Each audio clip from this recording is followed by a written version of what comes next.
ओम तत्त सत्य 31वां श्लोक दूसरा अध्याय।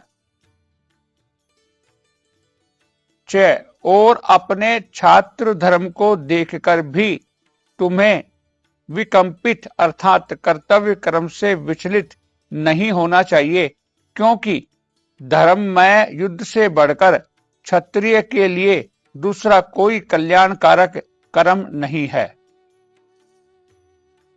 देखिए यहां भगवान क्या कह रहे हैं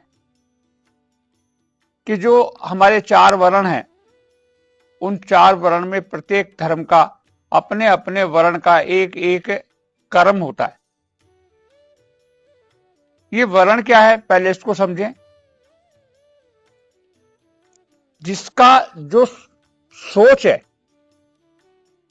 जिसका जो विचार है, उस विचार के अनुसार उस धर्म में, उसके उस जाति में, उस वर्ण में उस व्यक्ति का जन्म होता है। छात्र धर्म का मतलब यह है कि जो आदमी लड़ना जानता है, जो आदमी अभय है, जो भयभीत नहीं है, वो छात्र धर्म कहलाता है। तो छात्र धर्म होने के कारण अर्जुन को यह कहा जा रहा है कि तू जो विकंपित हो रहा है, तू जो भय मान रहा है, ये तेरे छात्र धर्म का अधिकार नहीं है। अगर आप ब्राह्मण जाति में जन्म लेते हैं तो आपको शिक्षा का, आप देखेंगे कि आप में शिक्षा का प्रचार होगा, शिक्षा की बात आएगी और शिक्षा का विचार करेंगे। शिक्षक यदि राजा बनेगा तो अच्छा राजा नहीं बन सकता। शिक्षक यदि व्यापार करेगा तो अच्छा व्यापारी नहीं हो सकता। आज जो आप देखेंगे बेसिकली पूरे विश्व में जो समस्या है, हमारी इस सनातन परंपरा को लोग समझ नहीं पाए। उन्होंने इसको इस ढंग से समझाया कि ये जो है जाति का जो सिस्टम है, ये जो वर्ण सिस्टम है, ये सिस्टम सही नहीं है, जाति वाति कुछ नहीं होती है। देखिए जाति तो मान ली जाए, आपकी एक बात ये भी मान ली जाए कि कुछ नहीं होती है, लेकिन जो आपका स्वभाव है, दुनिया में 4 प्रकार का ही स्वभाव है। 4 प्रकार के लोग आपको मिलेंगे। एक वीर मिलेगा जो लड़ने झगड़ने वाला होगा, एक ज्ञान को बांटने वाला मिलेगा, एक व्यापार को करने वाला मिलेगा और एक सेवा को करने वाला मिलेगा। अब हो क्या रहा है, आज इस परिस्थिति में आप देखेंगे तो हमारी समस्या क्या है कि जो व्यापार वाला है वो भी सेवा के क्षेत्र में जा रहा है। आज वैश्य के बच्चे पढ़ लिख करके कहां जाना चाहते हैं, पैकेज के लिए, नौकरी के लिए। तो नौकरी का उनका व्यवस्था नहीं है, उनकी व्यवस्था नहीं है। इसलिए जो इम्बैलेंसिंग है पूरे संसार में, जो इम्बैलेंसिंग है उसकी समस्या है। इसलिए कृष्ण भगवान उस अर्जुन को यह कह रहे हैं कि जो तेरा छात्र धर्म है, छात्र धर्म क्या है, वीरता, अभय। इसके में एक छोटी सी कहानी सुनाता हूं मैं आपको। अकबर के दरबार में 2 राजपूत आए और उन्होंने कहा कि हम वीर हैं, हम सूरवीर हैं, हमें आप अपने फौज में रखिए। अकबर ने कहा कि आप सूरवीर हैं, इसका प्रमाण क्या है? आप सूरवीर हैं, इसका प्रमाण क्या है? उन्होंने प्रमाण दिया, तलवार खींची, एक दूसरे में तलवार घोंप दी। अकबर घबरा गया, ये क्या है, ये कौन सा प्रमाण है? बोले सूरवीर होने का यही प्रमाण है, जिसको मृत्यु का भय नहीं है। जिसको मृत्यु का भय नहीं है वही छात्र धर्म है, वही उसका धर्म है। तो उसने अपने आप को प्रमाणित किया।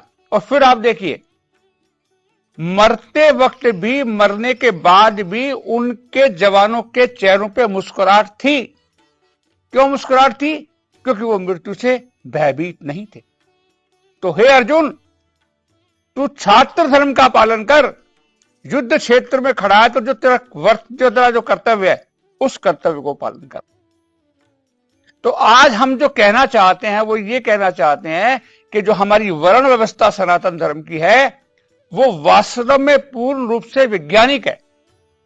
आज आप देखिए अमेरिका है, अमेरिका पूर्ण रूप से वेश्य है, वेश्य वर्ण को मानने वाले हैं अमेरिकन। वहां जो भी चीज मिलेगी व्यापार के लिए मिलेगी, धन के लिए मिलेगी, क्योंकि व्यापार में जो वेश्य है उसको धर्म ही धन समझ में आता है। उसको धन के अतिरिक्त, उसको व्यापार के अतिरिक्त कोई दूसरी बात समझ में ही नहीं आती। तो अमेरिका का डॉक्टर भी व्यापारी है, अमेरिका का हथियार बनाने वाला भी व्यापारी है, अमेरिका में कोई भी काम करने वाला वो भी व्यापारी है, क्योंकि वो वैश्य वर्ण को वहां, अब जो आप देखिए वहां तो नहीं है वर्ण, लेकिन अगर आप गौर से देखेंगे तो वो वैश्य वर्ण वहां आपको मिलेगा। अब चाइना में ले लीजिए आप, तो चाइना में क्या है, चाइना में वहां कोई धर्म ही नहीं है, न वीरता है, न धर्म है, न वैश्य है, न व्यापार है, क्या है, सेवा ही सेवा।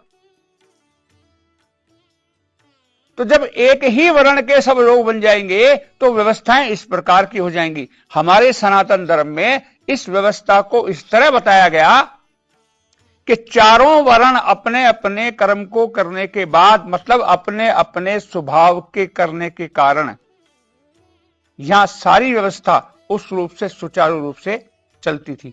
आज भी इसी व्यवस्था को अगर सुचारू रूप से चलाना है तो मैं ये नहीं कहता कि जाति व्यवस्था, लेकिन वर्ण व्यवस्था तो निश्चित तौर से मनुष्यों के जीवन में बनी हुई है, क्योंकि उस व्यवस्था के बिना संचार रूप से कभी भी संचार चल ही नहीं सकता।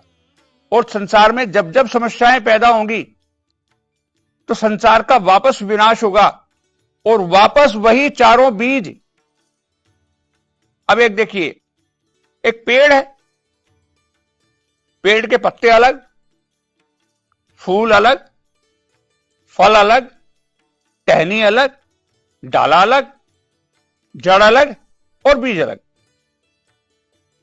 एक ही बीज में से, एक ही परमात्मा में से जड़ निकली, जड़ से तना निकला, तने से डालियां निकली, डाली से पत्ते निकले, पत्ते से फूल निकले और फूल से फल निकले।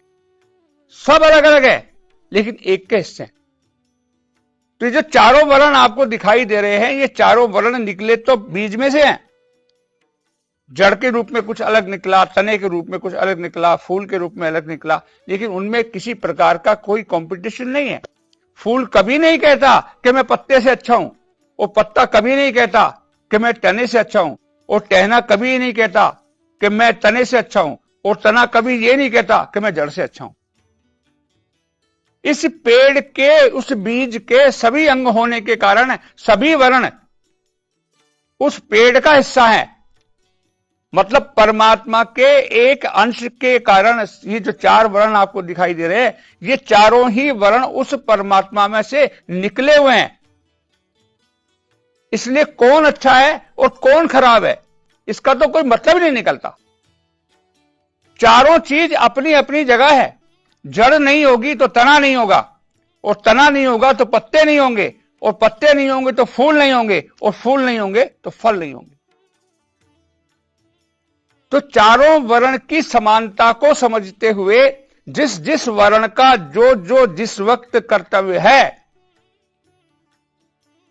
और उस कर्तव्य के अलावा वो उस कर्तव्य को कभी करेगा भी नहीं, और करेगा तो कभी उसको संतुष्टि होगी भी नहीं। यहां अर्जुन क्या कह रहा था कि मैं भीख मांग करके खाना पसंद करूंगा लेकिन युद्ध करना नहीं पसंद करूंगा।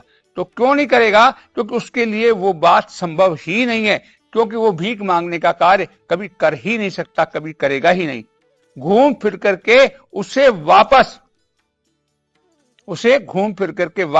क्योंकि वो वीरता के साथ छात्र धर्म में पैदा हुआ है, तो छात्र धर्म की वीरता को निभाने के लिए भगवान उसको यहां कह रहे हैं कि तू तेरे अपने कर्तव्य को, जो तेरे छात्र धर्म का कर्तव्य है, उसको तुझे करना चाहिए। ओम तत्सत।